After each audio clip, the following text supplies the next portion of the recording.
Hi everyone, today we're going to talk about how to deal with negative people in your life. All right, this is a great topic because all of us deal with this.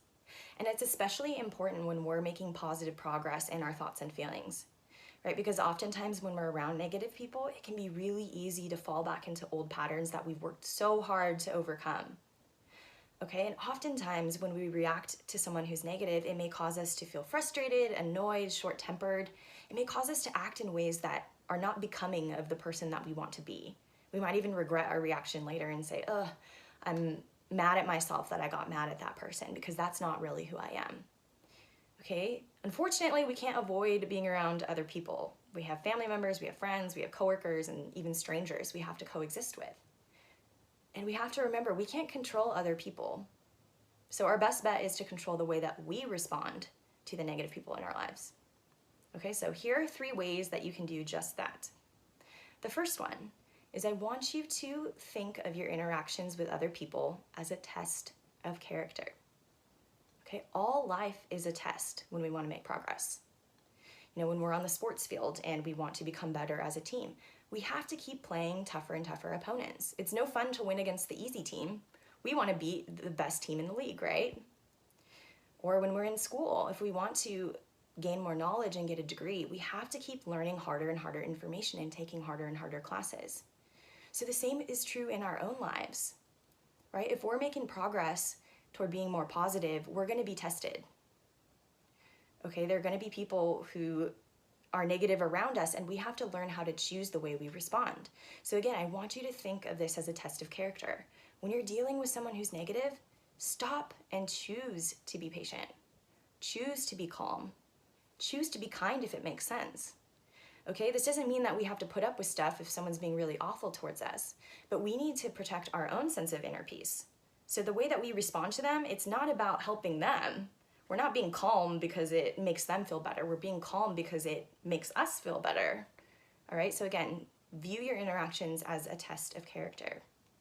Number 2, remember that we all view the world through our own lens. It sounds simple and cliche, but we need to remind ourselves of this when we're dealing with other people. Just because someone's being negative doesn't mean that they're right, but it doesn't mean that you need to argue or defend your position either. It's kind of the whole idea of choosing your own battles, right? Because you're viewing the world through this positive lens. This is how you see it. The way that they see it is completely different. They're just doing what they know. They're doing the best they can with what they know. So I want you to imagine yourself as this colander. Okay, see the holes in it? This is someone pouring negativity into you or towards you. Just allow the negativity to roll off of you or flow through you. It doesn't have to attach onto you. And the way that you do this is by having a set of personal wisdom. It's by knowing truth. It's by knowing that you're looking at things in a way that adds to your sense of inner peace. So it doesn't matter the way that everyone else looks at it, okay? Number 3, this is my favorite technique that I think I've ever developed. I've used it to heal relationships in my own life. I've helped other people heal really hard relationships with people, including parents. So again, this works really well when you're dealing with someone who's close to you that's really negative or you have a negative history with. And it goes like this. Treat the person with the politeness that you would give a stranger. Okay? The next time that you're affected by someone's negativity that's close to you, I want you to stop and ask yourself, would I be this triggered if a stranger said this to me? Or is it because it's my mom, dad, sister, brother, or whoever it is? And I have history with this person and I have past frustration or past pain that's causing me to feel even more frustrated.